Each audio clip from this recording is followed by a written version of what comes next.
The morning sun filtered through the curtains as Lisa Morgan stood motionless at the kitchen window. 3 weeks had passed since the funeral, but the house still felt eerily quiet without Tom's booming laugh or the sound of his keys dropping on the counter. For 15 years they had built a life together in this modest, suburban home. And now at 38, she found herself alone with their 2 teenagers and a mountain of uncertainty. She traced her finger along the rim of her coffee mug, the liquid long gone cold. The kids were at school and the silence pressed in from all sides. These quiet moments were the hardest, when there was nothing to distract her from the gaping hole Tom's absence had left in their lives. One day at a time, she whispered to herself, the phrase becoming a mantra over the past few weeks. Tom's heart attack at 42 had blindsided them all. He had been healthy, active, coaching their son's baseball team just the weekend before. The doctors called it a genetic defect that had gone undetected, a ticking time bomb no one could have predicted. Lisa rinsed her mug and placed it in the dishwasher. The routine tasks kept her moving forward, even when everything inside her wanted to collapse. She had taken bereavement leave from her job teaching 8th grade English, but that would end soon. The thought of facing rows of teenagers while struggling to hold herself together made her stomach tighten with anxiety.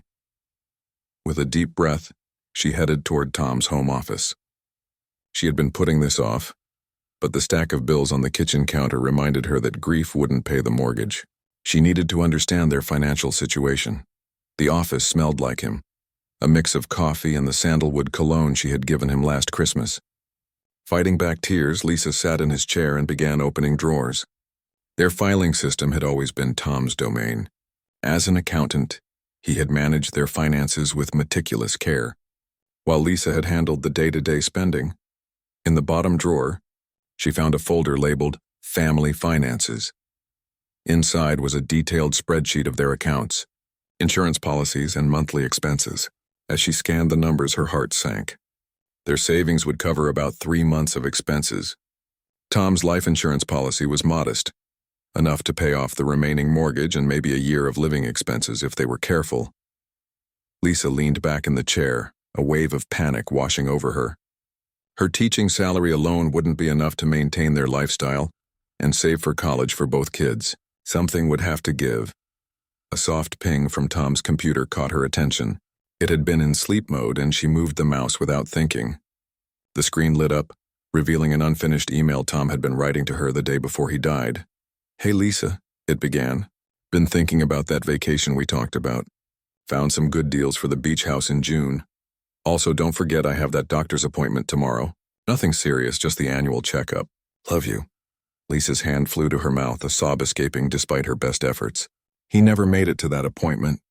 The ordinary, everyday nature of his last words to her made the loss even more painful. There was no grand goodbye, no sense that he knew what was coming. Just the sudden end of an ordinary life filled with simple joys and everyday plans. She printed the email, folded it carefully, and slipped it into her pocket. Then, with trembling hands, she continued sorting through the paperwork. By mid-afternoon, Lisa had a clearer picture of their situation. It wasn't as dire as she had initially feared, but adjustments would be necessary. The mortgage insurance would pay off their home loan, removing their largest monthly expense. Between Tom's life insurance, their savings, and her salary, they could stay afloat for now. But the future, college tuition, retirement, emergencies, loomed like a gathering storm. The sound of the front door opening jolted Lisa from her calculations. Maddie, their 16-year-old daughter, dropped her backpack by the door with a heavy sigh. "Hey, Mom," she said, her voice flat. The spark that had once defined her personality had dimmed since Tom's death. She headed straight for the refrigerator, pulling out a yogurt without making eye contact. "How was school?" Lisa asked, trying to keep things normal. Maddie shrugged. "Fine. Mrs. Chen wants to know if you're coming back next week." Lisa winced. Her department head had been understanding but needed to know her plans. "I'll call her tonight," she promised. Maddie nodded and disappeared upstairs, the door to her bedroom closing with a soft click. Handling her own grief was hard enough. Guiding 2 teenagers through theirs seemed impossible some days. An hour later, her son Ethan burst through the door, still in his track uniform and radiating pent-up energy. At 14, he processed his grief through movement, running until exhaustion set in, as if he could outpace the pain. "Coach says I might make varsity next year," he announced, dropping his gym bag on the floor. I beat my personal record today. That's wonderful, Lisa said, genuine pride breaking through her fatigue. Dad would be so proud. The mention of Tom brought a shadow across Ethan's face, but he nodded. Yeah, he would. He grabbed an apple from the fruit bowl. I'm gonna shower before dinner. Lisa watched him take the stairs 2 at a time, so like his father in his movements that it made her heart ache. These glimpses of Tom and their children were both comforting and painful, reminders of what they had lost and what remained. That evening, after a quiet dinner of spaghetti and garlic bread, Tom's favorite, Lisa sat at the kitchen table with a notepad. She began listing potential ways to increase their income: tutoring after school, teaching summer school, maybe even renting out their basement. Each option came with trade-offs, particularly in time away from the kids when they needed her most. The doorbell rang, interrupting her planning. On the porch stood Grace, their elderly neighbor and Tom's unofficial adopted grandmother. In her hands was a casserole dish. Thought you folks might need some dinner, she said, though Lisa knew the food was just an excuse to check on them. We just ate, but this will be perfect for tomorrow, Lisa said, inviting her in. Would you like some coffee? Grace settled at the kitchen table while Lisa put on the kettle. At 78, Grace had outlived both her husband and her only son. If anyone understood grief's long journey, it was her. Going through his things? Grace asked, nodding toward the papers spread across the table. Lisa nodded. Trying to figure out what comes next. Grace's weathered hand covered Lisa's. One step, then another. That's all you can do. They sat in comfortable silence until the kettle whistled. As Lisa poured the hot water over the coffee grounds, Grace studied her face. You know, Tom came to see me the week before, Grace said. Brought over that bookshelf he made for my mysteries. Lisa smiled faintly. Tom had always enjoyed woodworking, creating small pieces for their home and occasionally for friends. It had been his stress relief after long days of spreadsheets and client meetings. He mentioned wanting to build more, Grace continued. Said he'd been drawing up designs for years. Showed me some sketches on his phone. Beautiful work. Lisa frowned slightly. Designs? He never mentioned that to me, Grace shrugged. Men and their secret dreams. My Harold was the same way. Had a notebook full of inventions he never pursued. After Grace left, Lisa found herself drawn back to Tom's office. She searched through his drawers again, this time looking not for financial documents but for any sign of these designs Grace had mentioned. In the bottom of his closet, behind a stack of old tax returns, she found it. A leather-bound sketchbook she'd never seen before. Opening it revealed page after page of furniture designs, each meticulously drawn and annotated with measurements and notes about wood types.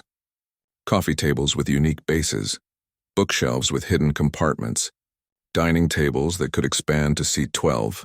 The creativity and detail surprised her. The last few pages contained something different, a business plan for a custom furniture company. Tom had researched costs, potential market, even local competitors. The final page was dated just 3 months ago with a note in the margin. Talk to Lisa about this summer? Lisa sank to the floor, clutching the sketchbook to her chest. He had never mentioned wanting to start a business. Had he been afraid she wouldn't support the idea? Or was he simply waiting for the right moment, a moment that never came? As tears slid down her cheeks, she felt something shift inside her. Beneath the grief, a tiny spark of curiosity ignited. These designs were beautiful, thoughtful. This hidden passion of Tom's represented a side of him she hadn't fully known. And now, a final gift he had left behind. Later that night, after the kids had gone to bed, Lisa sat on the porch swing Tom had built when they first moved in. The night air carried the scent of spring, new beginnings amid endings. She ran her fingers along the smooth wood of the armrest, appreciating the craftsmanship in a way she never had before. The sketchbook lay open on her lap, illuminated by the porch light. The mortgage would be paid off. The kids were healthy, and here in her hands was something unexpected. Not just memories of Tom, but a glimpse of dreams he hadn't had time to pursue. One day at a time, she whispered again, but this time with a different feeling behind the words. Tomorrow she would call the school and arrange her return. She would help Maddie with her science project and cheer for Ethan at his track meet. And maybe, just maybe, she would visit the local hardware store and ask about woodworking classes. The path forward was still shrouded in fog, but for the first time since the funeral, Lisa felt something besides grief stirring within her. A quiet determination to honor not just the life she and Tom had shared, but the dreams he had never had the chance to pursue. She didn't know where this discovery might lead, but as she closed the sketchbook and headed inside, she felt Tom's presence in a new way, not just as a loss to mourn, but as an inspiration to follow. 3 months after Tom's death, Lisa stood in the doorway of his workshop, dust motes dancing in the beams of afternoon sunlight streaming through the small windows. She had avoided this space until now, afraid of the memories it held. The garage had been Tom's sanctuary, a place where he would disappear for hours on weekends, emerging with sawdust in his hair and a satisfied smile. "Mom?" Ethan's voice called from the house. "Grandma's on the phone?" "Tell her I'll call back in an hour," Lisa replied, taking a deep breath and stepping inside.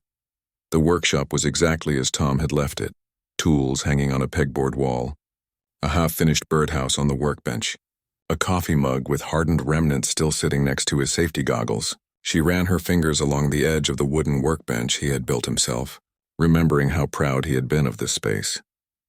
Lisa had returned to teaching 3 weeks ago, falling back into the routine of lesson plans and student papers. The familiar work kept her mind occupied during the day, but evenings and weekends stretched endlessly ahead. The kids were slowly finding their own ways to cope. Maddie through her art and Ethan through sports, but Lisa still felt adrift in her own home.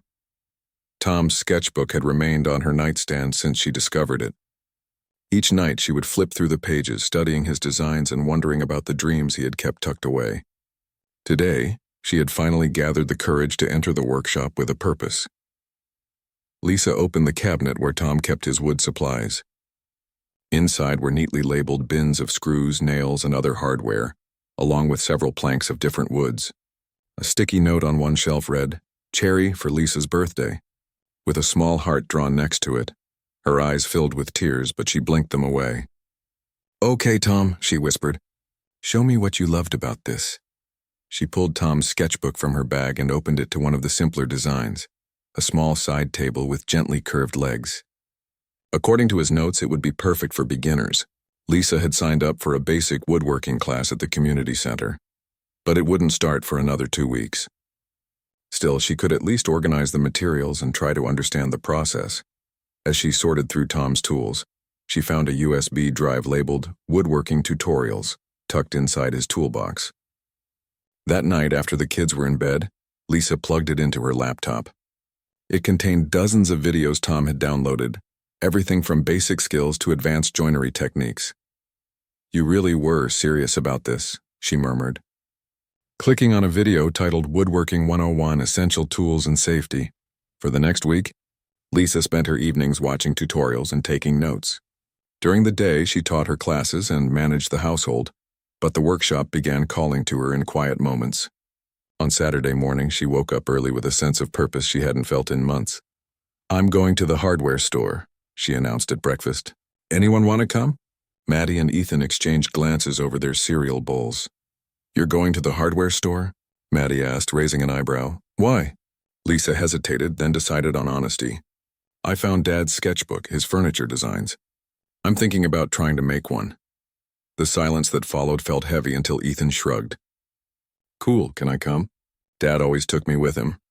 2 hours later, they returned home with supplies for Lisa's first project. Ethan had been surprisingly knowledgeable about the different types of wood, explaining to his mother which ones were easier for beginners to work with. "Dad taught me some stuff," he said quietly as they loaded the car. "He said I could build my own skateboard ramp this summer." The mention of plans that would never happen hung between them. But instead of the crushing sadness Lisa had come to expect, she felt a gentle connection to Tom through their son. That afternoon, Lisa and Ethan set up in the workshop together. She showed him the design for the side table, and he helped her measure and mark the wood. When Maddie peeked in to see what they were doing, she ended up staying to sketch the process, capturing her mother's concentrated expression as she made her first cut with the saw. For the first time since the funeral, the house felt alive with purpose. They ordered pizza for dinner and ate it in the workshop, discussing the next steps of the project.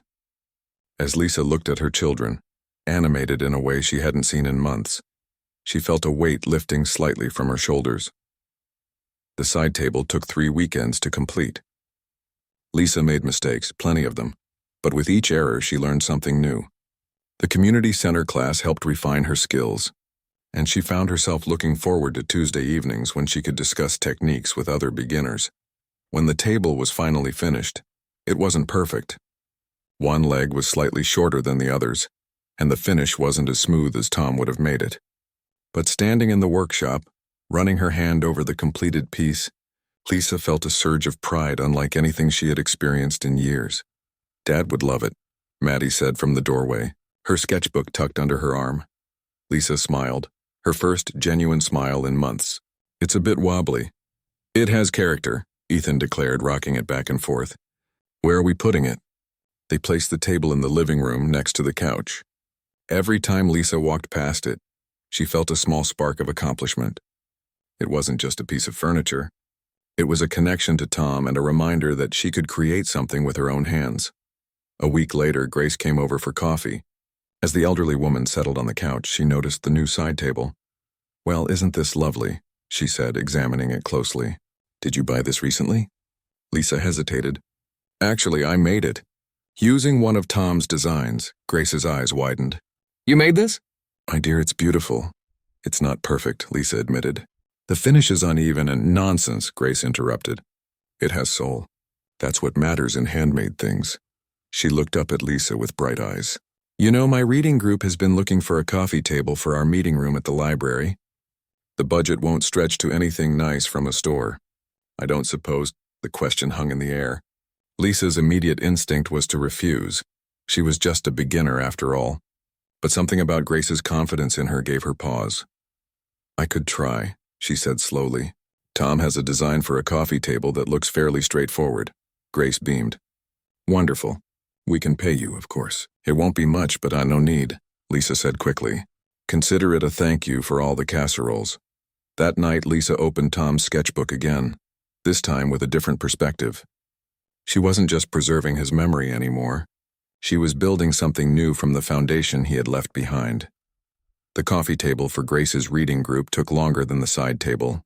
Lisa worked on it in the evenings after grading papers, and on weekends between Ethan's track meets and Maddie's art classes. The kids helped when they could, Ethan particularly enjoying the process of selecting and cutting the wood. By the time it was finished a month later, Lisa had gained confidence in her skills. The coffee table had clean lines and a smooth finish, with a shelf underneath for books and magazines.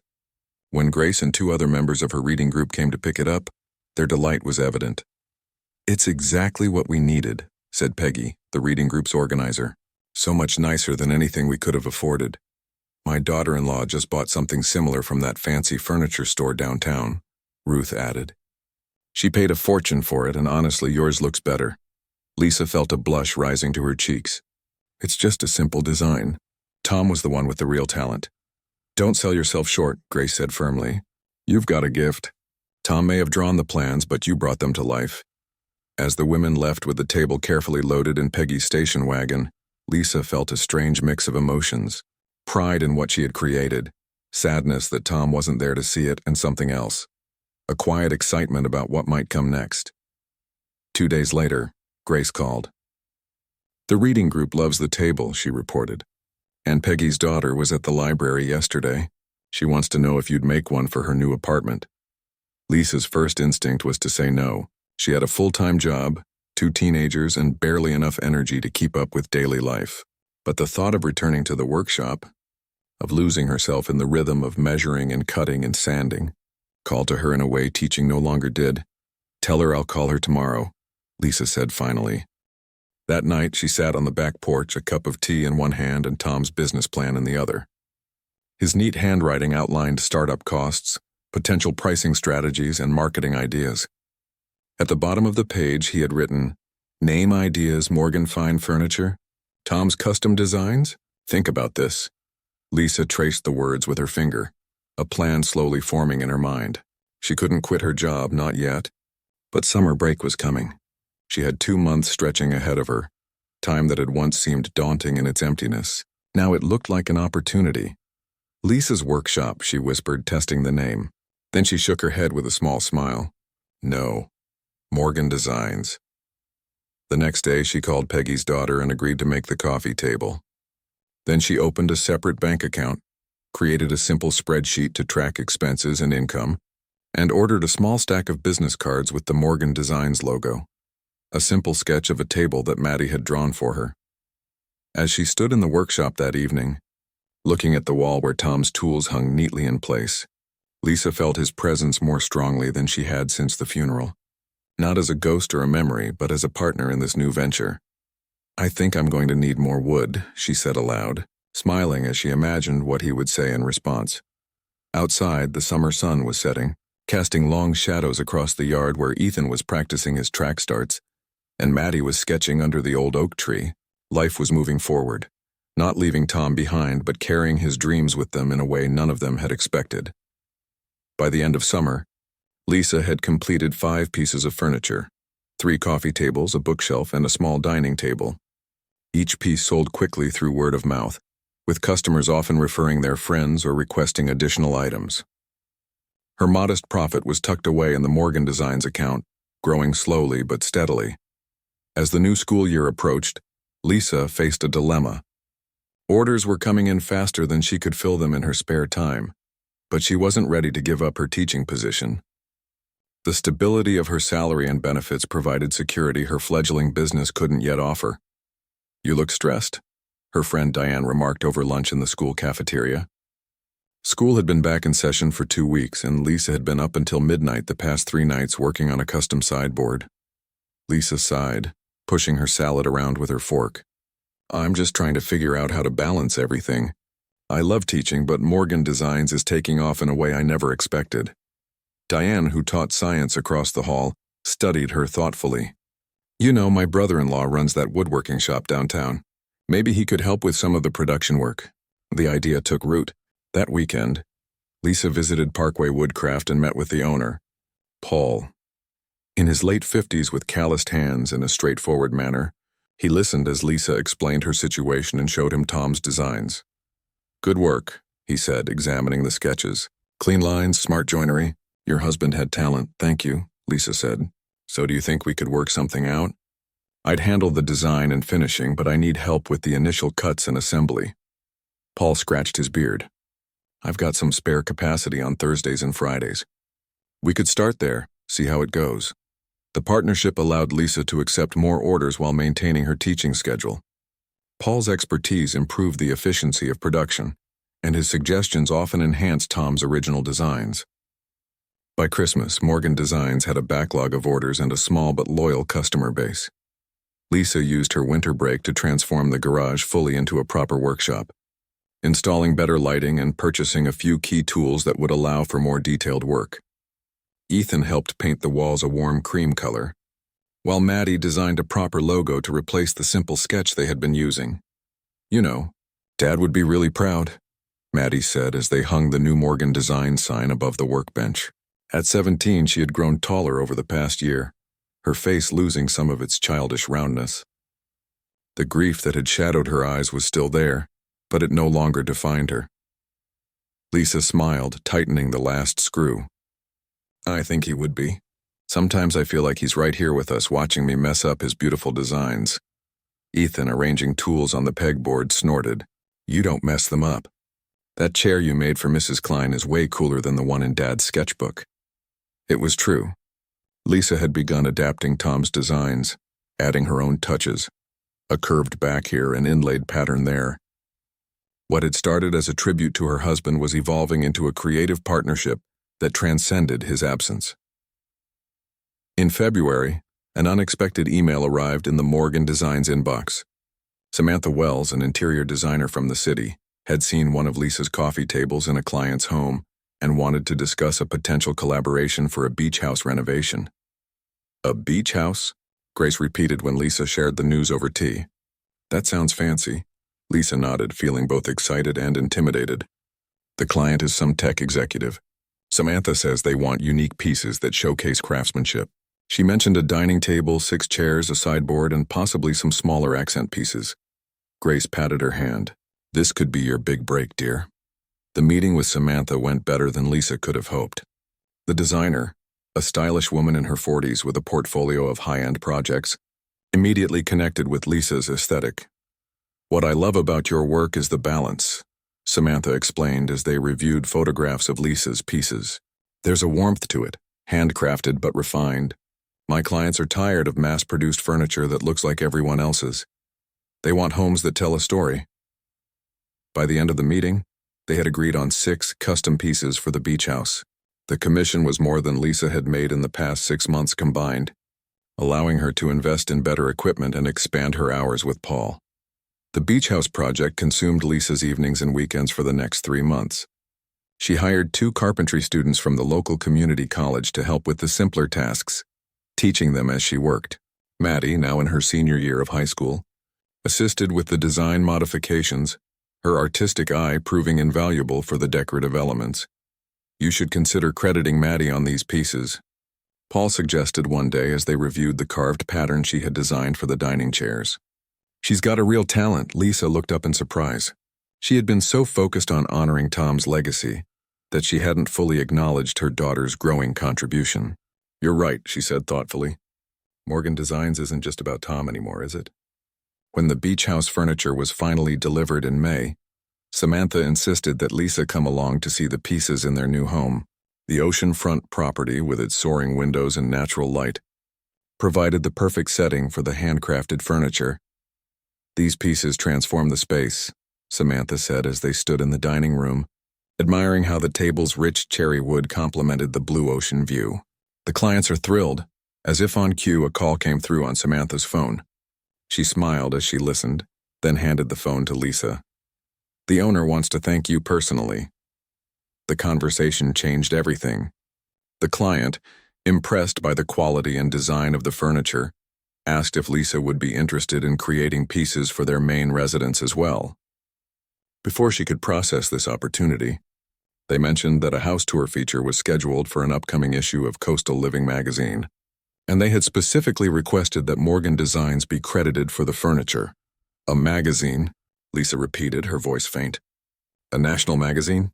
"Absolutely," the client confirmed. "Your work deserves recognition." When the magazine hit newsstands in July, the 2-page spread featuring the beach house dining room generated immediate interest in Morgan Designs. Lisa's email inbox filled with inquiries from potential customers and other interior designers. Her simple website, which Ethan had built as a school project, crashed from the sudden traffic. "Mom, you need to decide what you want this to be," Ethan said as they worked to restore the website. Now 15, he had his father's practical mind and straightforward approach to problems. "Are you going to keep teaching and do this on the side, or is this becoming your real job?" It was a question Lisa had been avoiding. The fall semester would begin in a month, and she needed to tell the school whether she was returning. The thought of giving up her teaching position, the security, the structure, the community, frightened her. But Morgan Designs had grown beyond a hobby or even a side business. That night she sat on the back porch with Tom's original business plan and her current order book. The numbers told a clear story.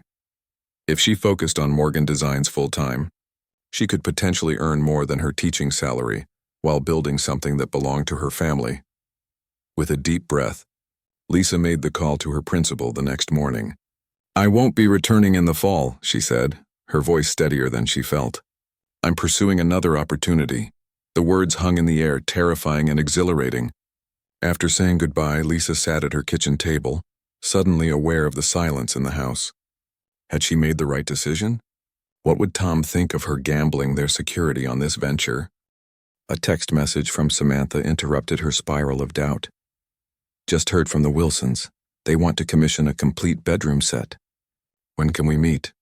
The business grew rapidly through the fall. Lisa leased a small commercial space near Paul's shop, hired her 2 student assistants part-time, and brought on a bookkeeper to manage the increasingly complex finances. Maddie, now in her first semester at the local community college studying art, worked in the shop between classes, her designs becoming a signature element of the Morgan Designs aesthetic.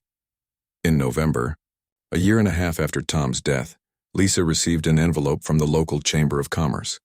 Inside was an invitation to their annual Small Business Awards. where Morgan Designs had been nominated for Breakout Business of the Year. As she read the letter, Lisa felt a complex mix of pride, gratitude, and lingering grief. She wished Tom could see what his sketchbook had sparked, not just a successful business, but a new chapter for their family. That evening, she gathered Maddie and Ethan in the living room. "I have something important to discuss with you both," she said, placing Tom's original sketchbook on the coffee table, the first piece she had ever built. "Morgan Designs is growing faster than I ever imagined, and I think it's time to make it official." She handed them each a document, partnership agreements that would give them both a stake in the company.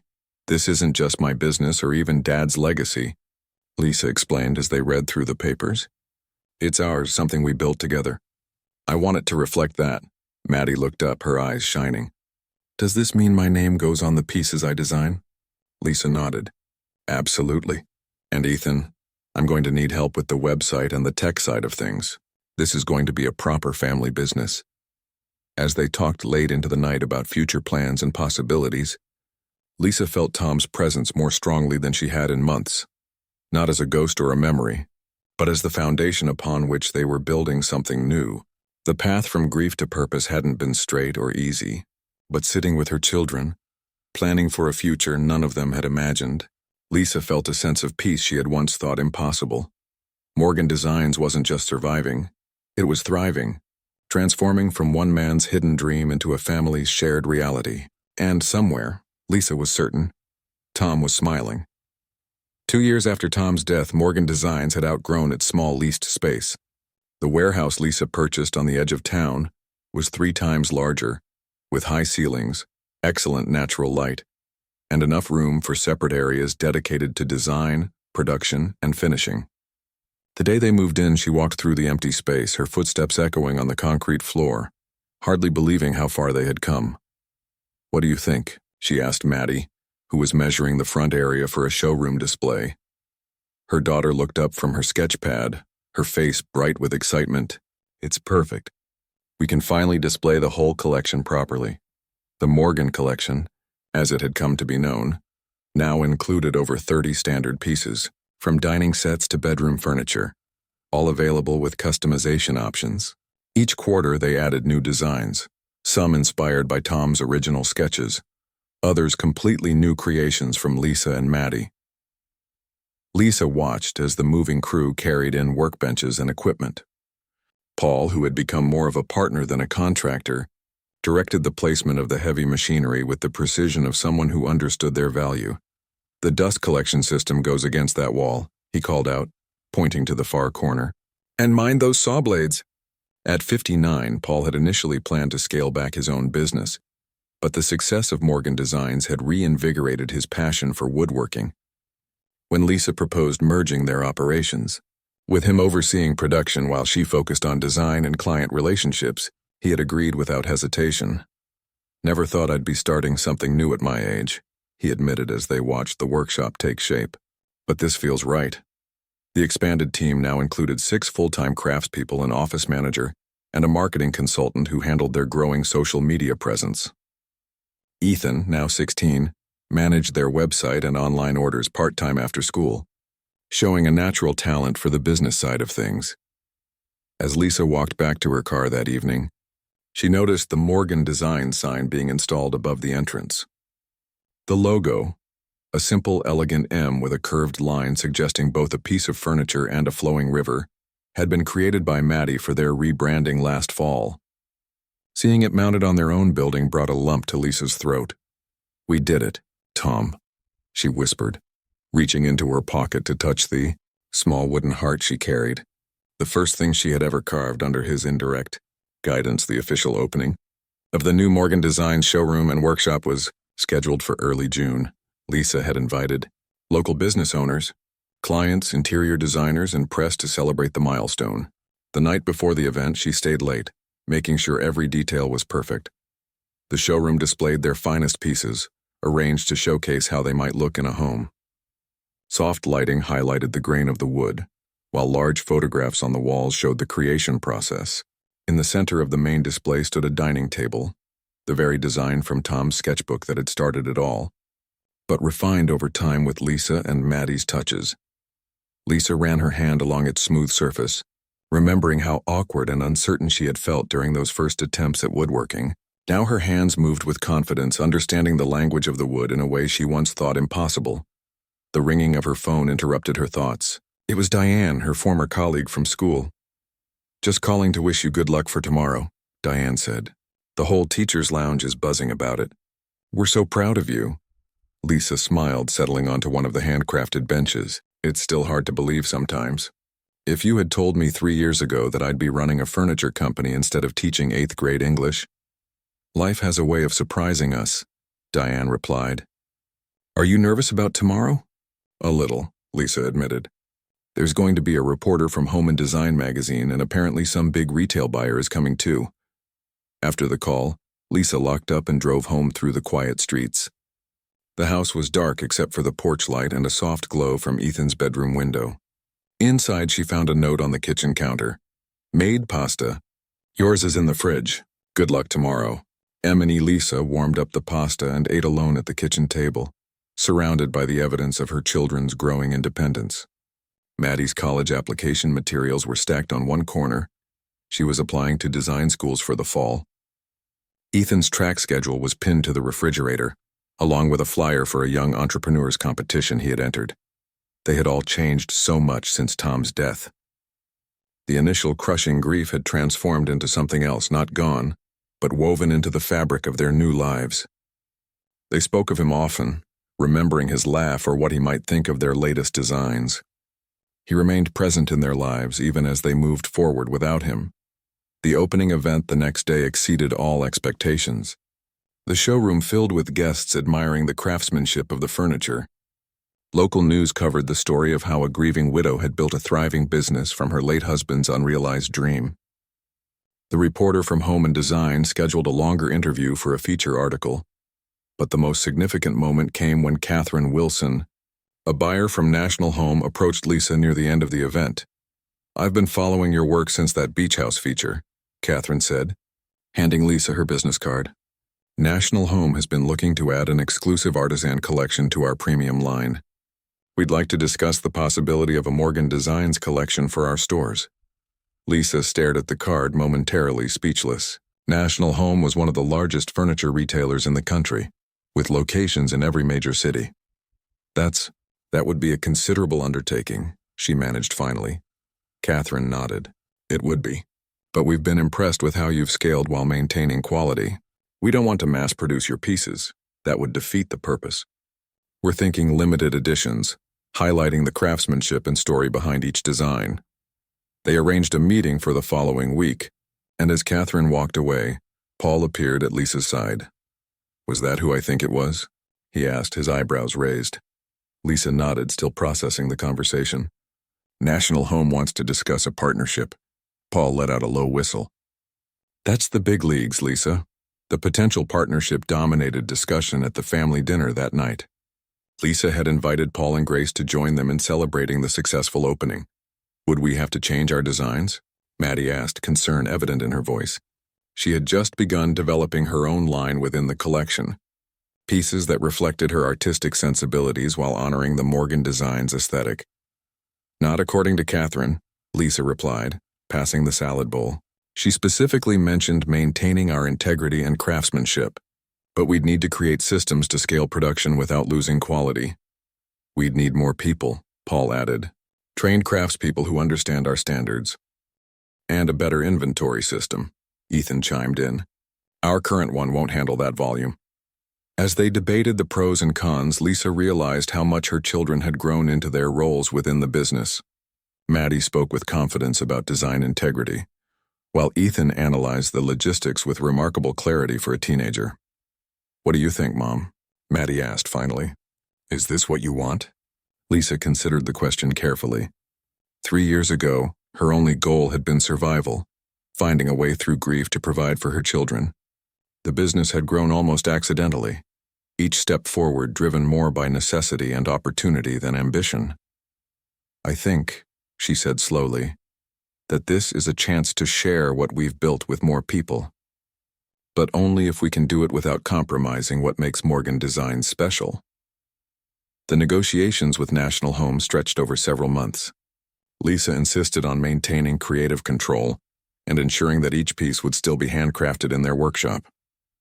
Catherine, recognizing the value of authenticity in today's market, agreed to a limited edition model where Morgan Designs would create exclusive pieces for National Home's premium showrooms. The contract they eventually signed guaranteed a steady income that would allow them to expand thoughtfully, investing in apprenticeship programs to train new craftspeople in their techniques.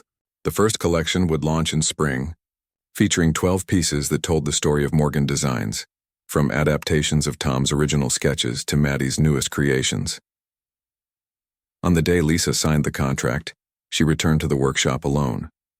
The space was quiet, the machine still, as the team had gone home hours earlier. She walked through the production area, running her fingers along the tools and materials that had become so familiar. In a corner of her design office, she kept Tom's original sketchbook in a glass case, preserved but visible, a reminder of where they had started. Lisa opened the case and carefully turned the pages, finding the coffee table design that had been her first real project. Next to it, she placed the contract with National Home. The juxtaposition struck her forcefully, the humble beginning and this new chapter unfolding before them. Neither would have existed without the other. Lisa's phone buzzed with a text from Maddie. "Don't forget we're meeting the photographer at 9 a.m. tomorrow for the catalog shoot." The reminder pulled her back to the present, to the countless tasks that awaited in this new phase of their journey. The Morgan Designs catalog would feature their story alongside their furniture, how a family had transformed grief into creation, how craftsmanship could honor the past while building a future. As Lisa locked up the workshop, she paused at the threshold, looking back at the space that had changed all their lives. The business valued at nearly $8 million had begun with a sketchbook and a widow's determination to connect with her husband's unrealized dream. "We're just getting started, Tom," she whispered, stepping into the cool evening air. Above her, the Morgan Design sign caught the last light of day, its clean lines and flowing curve representing not just furniture, but a family's resilience and creativity in the face of loss. The journey from that first wobbly side table to this moment had been neither straight nor easy, but Lisa wouldn't have changed it for anything. As she drove home, she found herself thinking not of the past, but of the future, of Maddie's graduation next month, of Ethan's growing interest in sustainable business practices, of the apprenticeship program they planned to launch in the fall. The grief that had once defined her days had transformed into something else, a foundation upon which to build a life she had never imagined, but now couldn't imagine living without. 5 years after Tom's death, Lisa stood at the podium in the grand ballroom of the Westfield Hotel, looking out at the crowd gathered for the Regional Business Awards. The spotlight made it difficult to see faces clearly, but she knew her family was in the front row: Maddie, home from design school for the weekend; Ethan, now a senior in high school; Paul and his wife; and Grace, who at 83 refused to miss any Morgan Designs milestone. When they called to tell me Morgan Designs had been nominated for Business of the Year, my first thought was that they must have made a mistake. Lisa began, earning a gentle laugh from the audience. 5 years ago, I was an English teacher who could barely hang a picture straight. My husband was the one with the talent for woodworking, the one who sketched furniture designs in a book I found after he died. She paused, letting her gaze travel across the room filled with local business leaders and entrepreneurs. I never planned to start a business. I was just looking for a way to feel close to him again, to understand the passion that had filled his sketchbooks. That first wobbly side table I made should have ended up at the curb, but somehow it led to another project, and another, until suddenly people were asking to buy pieces I'd created. The screen behind her showed photographs charting the growth of Morgan Designs, from the early workshop in her garage to their current 20,000 square foot facility, from her first simple pieces to the award-winning furniture now displayed in homes and businesses across the country. Morgan Designs isn't just my story, Lisa continued, her voice steady despite the emotion she felt. It's a family legacy that grew from loss. It's about my daughter Maddie, whose design vision has shaped our aesthetic. It's about my son Ethan, whose business acumen far exceeds mine. It's about Paul, who took a chance on a grieving widow with a sketchbook, and Grace, who believed in me before I believed in myself. As Lisa accepted the Crystal Trophy for Business of the Year, the applause washing over her, she caught Maddie's eye in the front row. Her daughter was beaming, pride evident in her face. At 21, Maddie had matured into a confident young woman, her natural artistic talent refined by 2 years at the Rhode Island School of Design. Her junior collection had already earned attention from furniture design circles, and she split her time between school and the business, where her designs now accounted for nearly 30% of their sales. The celebration dinner afterward was held at the Vineyard, the finest restaurant in town. As they raised glasses to toast their success, Lisa marveled at how their lives had transformed. The dining table they gathered around was from the Morgan Heritage Collection, one of Tom's original designs that they still produced, a tangible connection to where it all began. "I've got news," Maddie announced as dessert was served. She pulled a letter from her bag and handed it to Lisa. "I've been accepted for the International Furniture Design program in Milan next semester." "Milan?" Lisa repeated, scanning the letter. "Oh, honey, that's wonderful." "It's just for 4 months," Maddie added quickly. "I'll be back for the summer launch." As the conversation turned to Italian design influences and what this opportunity meant for both Maddie and the business, Lisa felt a familiar mixture of pride and wistfulness. Her children were growing up, finding their own paths. Ethan had already been accepted to the business program at State University for the fall. The family was evolving, just as Morgan Designs continued to evolve. Later that night, back home, Lisa sat on the porch swing Tom had built when they first bought the house. The award trophy glinted in the soft porch light, its crystal facets catching and reflecting the glow. She traced the engraved words with her finger. Morgan Designs Business of the Year. The company now employed 37 people full-time, with another dozen part-time workers during busy seasons. Their pieces were featured in design magazines regularly, and the partnership with National Home had exceeded all expectations, introducing their work to a wider audience while maintaining their commitment to quality and craftsmanship. Last month, they had received an acquisition offer from Luxury Homes Group, a conglomerate that owned several high-end furniture brands. The number they had proposed, $24 million, still seemed unreal to Lisa. She had asked for time to consider it, to discuss it with her family and advisors. The decision loomed large in her mind, complicated by questions about legacy and purpose. The next morning, Lisa arrived early at the workshop. Sunday was normally her day off, but she needed the quiet of the empty building to think. She walked through the production floor, where half-finished pieces waited for Monday's activity, then continued to the design studio where Maddie's sketches for the fall collection were pinned to the walls. Lisa's office, tucked in the corner with windows overlooking both the workshop and the outdoor lumberyard, was her sanctuary. On the wall hung framed copies of their most significant press, the first mention in Coastal Living, the Home and Design feature, the craft magazine that had named them Artisans of the Year last fall. On her desk stood a small wooden box, the first thing she had ever made on her own, its uneven edges and imperfect finish a reminder of how far she had come. A knock on the door frame interrupted her thoughts. Paul stood there looking surprised to see her. "Didn't expect anyone to be here today," he said, "especially not after last night's celebration." Lisa smiled. "Just catching up on some thinking." "What brings you in?" Paul held up a set of keys. "Left these in my locker. Olivia needs the car to visit her sister." He hesitated, then added, "Everything okay? You look like you're carrying the weight of the world." Lisa gestured for him to come in, grateful for his steady presence. At 64, Paul had become much more than a business partner. He was family, a surrogate father figure whose wisdom she had come to rely on. "I'm thinking about the Luxury Homes offer," she admitted. $24 million is life-changing money. Paul nodded, settling into the chair across from her desk. "It certainly is. Question is, what kind of change are you looking for?" The question hung in the air between them. Lisa opened her drawer and pulled out the formal offer letter. They want to keep the Morgan name and designs. They'd keep most of the staff, maintain the quality standards. On paper, it looks like everything would stay essentially the same except it wouldn't be yours anymore. Paul finished for her. "Not just mine," Lisa corrected. "Ours, yours and Maddie's and Ethan's, Tom's legacy." Paul was quiet for a moment, his weathered hands resting on the arms of the chair. You know, when I agreed to help you with that first coffee table order, I never imagined we'd be sitting here having this conversation. I was planning to scale back, maybe close my shop in a few years. Instead, I'm part of something bigger than anything I built on my own. And now you could retire very comfortably, Lisa pointed out. Your share would be substantial, Paul chuckled. I'm too old to know what to do with that kind of money, and too stubborn to want someone else telling me how to run my workshop. His expression grew more serious.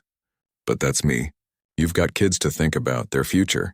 Lisa nodded, feeling the weight of the decision. Maddie's going to Milan, Ethan's headed to college.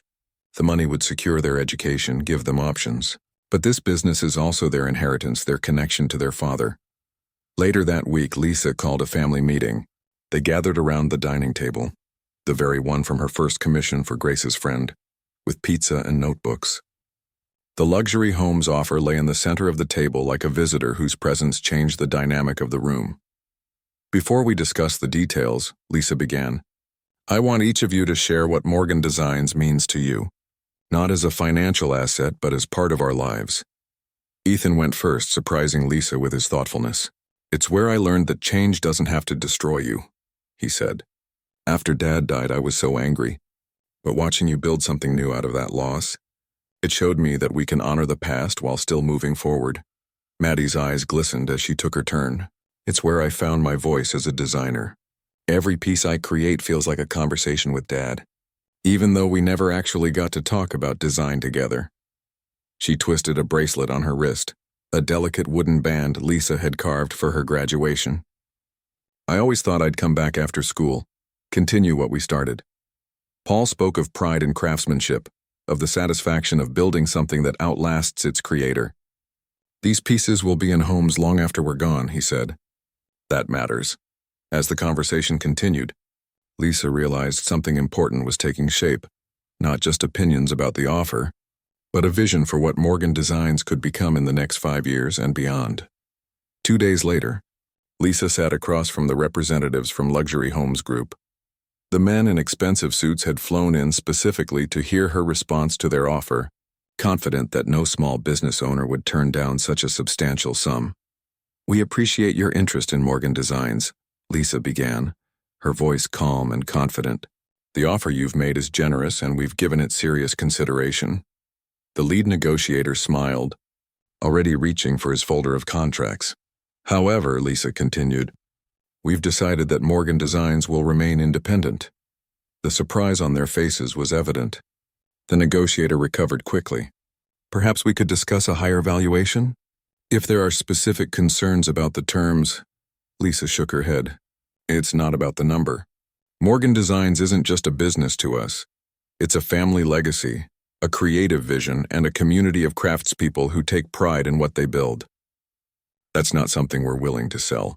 Instead, she presented them with an alternative proposal, a limited licensing agreement that would allow luxury homes to carry a specific collection under the Morgan name, with production remaining in their workshop under their quality standards.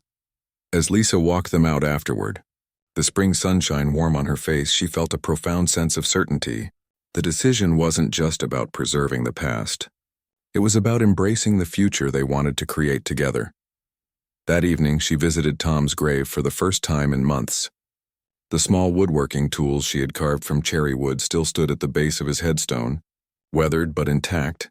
You should see what we've built, she said softly, settling on the grass beside the grave. Not just the business, but our family. Maddie's going to study in Italy, can you believe it? And Ethan's turning into this amazing young man with big ideas about sustainable business practices. A gentle breeze rustled the leaves of the nearby oak tree. I found your dream, Tom, and it became mine too. Then it grew into something that belongs to all of us. She placed a small wooden heart on the headstone, the newest design from their memorial collection, which provided free memorial pieces to families who had lost loved ones. We're going to be okay, Lisa whispered, better than okay, as she walked back to her car, phone buzzing with messages about tomorrow's production schedule. Lisa felt the familiar mix of grief and gratitude that had become the foundation of her new life. The path from widowhood to unexpected success had been neither straight nor easy, but standing now at this crossroads, she wouldn't have chosen differently. Morgan Designs wasn't just a business valued at millions. It was the story of a family who had found purpose in loss, strength in each other, and a way to keep love alive through creation.